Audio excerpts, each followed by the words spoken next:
Today, my 65-year-old father retired. When I came home, my husband was sitting in his chair. He started talking to me without even saying welcome home. How much was your father's severance package? It is zero. He was a scaffolding builder. As soon as he heard that, my husband slammed a piece of paper on the table with a bang. I can't keep up with your poor family anymore.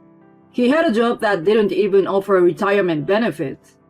I don't want to take care of your family. I don't want them to take advantage of me. I want you out of my life. After saying so, my husband walked out of the front door.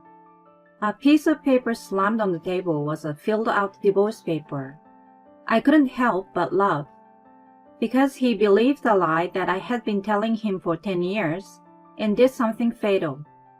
I am an ordinary housewife. I loved my father since I was little. He was a scaffolding builder. His face and arms were always tanned. He works very hard, sweating on his forehead and his arms. He was strict but gentle. On the job site, his subordinate loved him. My family was rather well off, but we didn't spend more than we had to.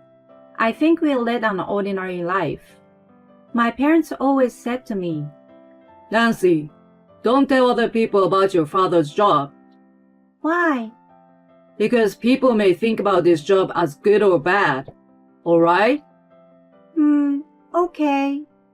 You promise? Yes, I promise.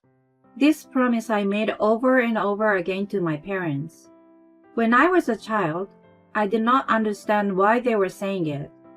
But now that I'm an adult, I understand. As time went by and I grew up, I got a job at a major company. I met Derek through a colleague.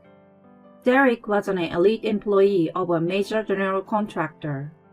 His father was a doctor, and his mother was a daughter of a congressman. His older brother is a lawyer. They're an elite family. Derek seems to be proud of that. He used to tell me about his family. Derek was intelligent, well-spoken, good at his job, and kind. I was gradually attracted to him, and we started dating. When we began to think about marriage, I made a reservation at a fancy restaurant to introduce Derek to my parents. It's good to see you. It's good to see you too. I've always wanted to meet you. Well, I'm glad you felt that way. Thank you for taking care of Nancy. I hope she hasn't caused you trouble. Yes, sir. Nancy has always been a great help to me. She's too good to me. I see. You are a nice young man, as people say. People? People talk about you as a very skillful, humble, and nice young man. I hear that a lot. That's too much praise. It's thanks to the people around me. Where do you work, sir? He works for a film company as a scaffolding builder. I told him with pride. I didn't doubt that Derek would be proud of my father too. But all I got back from Derek was a confused voice of, "Oh," and a clouded expression on his face. I was momentarily taken aback by the unexpected reaction. But as I looked at the happy faces of Derek and my father, I forgot all about it. Your father is a scaffolding builder, isn't he? Eh? Yeah, is anything wrong? No, nothing. Derek asked me again on our way home from dinner with my parents. His face clouded once again. Why does he care so much about my father's occupation? I didn't feel good about the somewhat sarcastic way he asked, to be honest. But my parents seemed to like him, and that he was usually a kind person. I decided not to let it bother me at the time. Everything went smoothly, and we got married soon after that. I was happy to marry Derek, who is kind to me. But there was one thing that bothered me. After we got married, Derek rarely visited my parents' house, including weddings and funerals. I was a little concerned about Derek's attitude of refusing to visit them. But my parents and friends said it was natural as he worked so hard, so I believed it. Above all, He was as kind to me as before, so I thought I had to turn a blind eye to this. I tried not to mind about it. Though we had no children, as long as we could live happily together, that's all that mattered to me. That's right, like my father and mother. However, Derek began to show a side of himself that he never showed before we were married. This year's newcomers are really useless. They just joined the company, right? It takes time for them to get used to the job. The other employees are useless too. Why do I have to take care of them? The subcontractors are really slow. Don't say that. It's not like they're behind the schedule, right? Well, they aren't, but I think that is why they are still working for a small company. They should have gotten things like this done quickly. Just a little thing, such as talking badly about subordinate, or talking down to the subcontractors' companies. As I lived with him, my discomfort with Derek grew more and more, but I tried not to let it bother me. I assumed it was just because he was busy at work and under a lot of stress. He never said anything bad to me. As I left my job when I got married and became a housewife, I thought it was my job as a wife to listen to his complaints. 10 years after Derek and I got married, my father retired from the company where he had worked for a long time. That day, we had a small dinner party at my parents' house to thank my father for his hard work. Naturally, my husband did not come to my parents' house. Is Derek busy again today? Yes, he has something he can't miss. I'm sorry, Mom and Dad. You must be looking forward to seeing him. When I said that, my father said, I hear a lot about his work. He must be busy. It's been a while since the three of us got together. Let's have fun with the three of us together as a family. Although my parents looked a little sad, we enjoyed a leisurely meal together. I heard about my father's work, which I'd never had the chance to listen to in depth. I once realized what an amazing person my father is. My father has worked so hard for us. From now on, I want him to enjoy his time with my mother, doing whatever he loves to do, such as hobbies and traveling. I went home with warm feelings. I'm home. Oh, the light is on. Oh, you are home.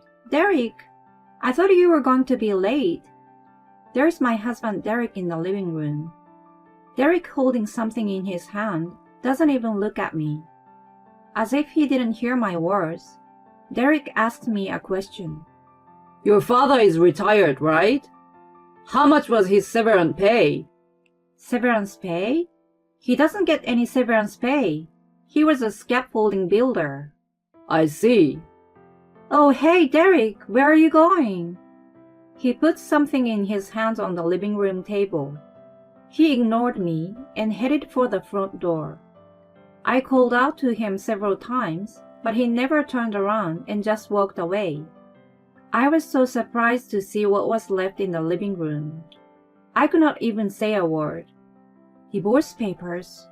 Why? The smartphone I left in my bag rings. It was a message notification. As I opened it, it was from Derek, who has just left. I'm not going to take care of your parents. Your father did not even get any severance payment. I don't want to take care of such a loser. I'm divorcing you. That's what it said. Of course, my parents have never asked Derek for money. They don't plan on relying on us when they retire. They've always taken care of us. They were always concerned about my husband's busy schedule. I have been conniving at his contemptuous attitude towards his subordinates, subcontractors, and my father. But when I see his message, I lost my patience. I don't want him either. I immediately filled out the divorce papers and filed them. Derek left the house with just a few things and never came back. So I packed up all of his belongings in cardboard boxes and sent them all to his parents' house. I sent them without any heads up, but they didn't say anything about it. I guess Derek must have told them. I was a stay-at-home wife and had no job, so I explained the situation to my parents and decided to go back to their place for the time being. My parents were surprised, but as they listened to me, they expressed their anger towards Derek. They told me to come home. About a year had passed since the divorce. I received a phone call from Derek, begging me to let him meet my father. Hello? Hey, how are you doing? Who is this? You know who I am? Don't be silly. It's me, Derek. What do you want now? I'm sorry that I left you with divorce papers all of a sudden. What? I don't know why you are calling me now. Don't give me the cold shoulder. Nancy, would you do me a favor? A favor? Derek calls my name in a coaxing voice. Nancy, I need to see your father. I don't have any reason to do so. Please, I really need to see your father. I don't care. You don't want anything to do with a father who doesn't even have any severance pay, right? I'm really sorry about that. I didn't know that your father was on the board of directors of the film company. I'm sure you didn't. You look down on people because of what they do or how much they are paid. I never told you. You. It's true, isn't it? How come you want to see my father all of a sudden after we divorced for a year? I wonder if my father's company turned down the project your company is proceeding with. I heard Derek gulped with my words. Maybe I was a little mean, but he made fun of my father and unilaterally left the house with the divorce papers. I had to say that much. I'm really sorry. If you know that much, please, we have been a family for 10 years. We have been divorced for a year. We are strangers. And besides, you didn't show up at my parents' house for whatever reason when we were married. How dare you call them family? Please. No, I will not let you see my father. He seemed so desperate that he apologized over and over again. I'm sorry about that time. I'm sorry for you too. So please let me see him. I heard his voice saying it, but I hit the end button and hung up on him.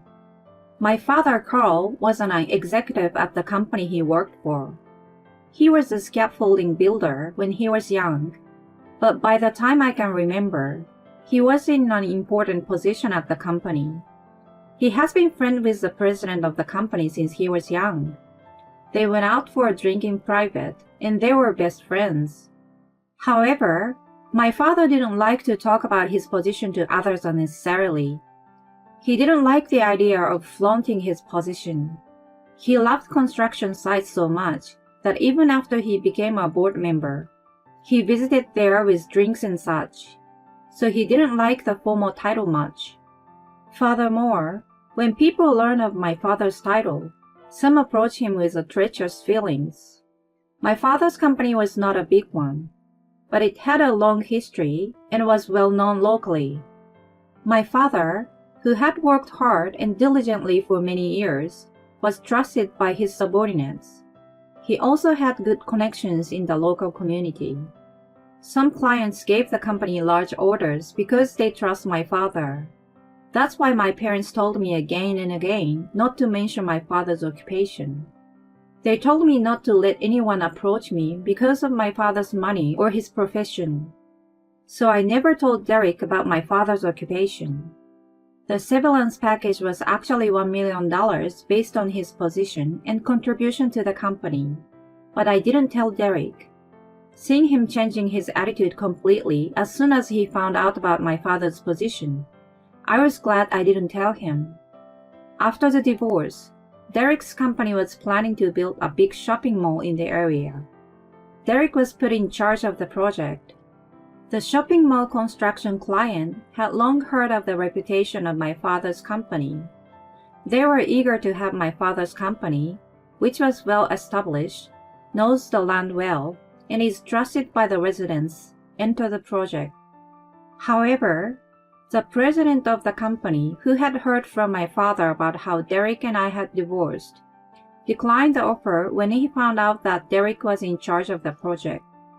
Derek's words were unforgivable for the president, who were best friends with my father. His words also made fun of his many subordinates who work in the field. Please reconsider. It was a long time ago, Derek said. But the president said, My people are working hard and sweating on the site in danger. Even if it was said in the past, I can't have my employees working with someone who disrespects them. The client even went as far as to make the project blank. Derek, who was unable to fulfill the client's request because of him, was removed from the project and demoted to take responsibility. So he tried to talk to my father somehow through me. As I hung up on him, my smartphone has been ringing on and on. There is nothing to talk about now. I blocked his number, but to avoid trouble, I hired a lawyer after that. After the divorce, I found out that Derek had been cheating on me during our marriage. I decided to request alimony and cut off the relationship with Derek at this time. When we lived together, Derek's shirts were neatly washed and ironed, even though he could not do any housework at all. I once found him sleeping on the couch with a tie I didn't recognize. There was times that he had unnaturally worked on his days off every week. I have thought something was wrong. When we got divorced, I took the plunge and hired an investigator, and found out that he was having an affair with a woman who worked with him at the time. The day he left with the divorce papers, I wondered why he left with only one bag. It seems that he went to the mistress' house and lived with her as it was. When I got divorced, many people told me that I should have taken alimony. But at the time, I didn't want to be involved with Derek anymore than to claim alimony, so I didn't. I didn't want him to grumble about not getting a divorce by any chance, or didn't want to be followed around. I just wanted to get rid of him. After that, the divorce was finalized without any problems. I even got a job as a clerk at a local company. It was when I made a fresh start Derek called me. It looked like he was going to persistently follow my father, so I decided to hire a lawyer. I can't believe he once made fun of my beloved father, and then tries to follow him around all of a sudden. I will make him regret it. The investigation company has seized a lot of evidence of the affair. Therefore, the claim for alimony was easily approved. After that, Derek, who had been demoted and had to pay the alimony, was abandoned by his mistress. He tried to change jobs, but it didn't work out because word had spread in the industry. His family says, You are a disgrace to the family. If you become unemployed, we will disown you. He can't go back to his parents' house or get support from them. My ex-husband's family was always very elitist, so I don't think they would allow him to rely on his relatives either. Now it seems he is desperately trying to make ends meet to live on his own and to pay the alimony. My father told me what he had heard in rumors. I now strongly feel that we should not look down on people or make fun of them because of their money, occupation, or title. I'm grateful to my parents for teaching me from an early age that I should not judge people by those. This incident made me vow once again to live my life with humility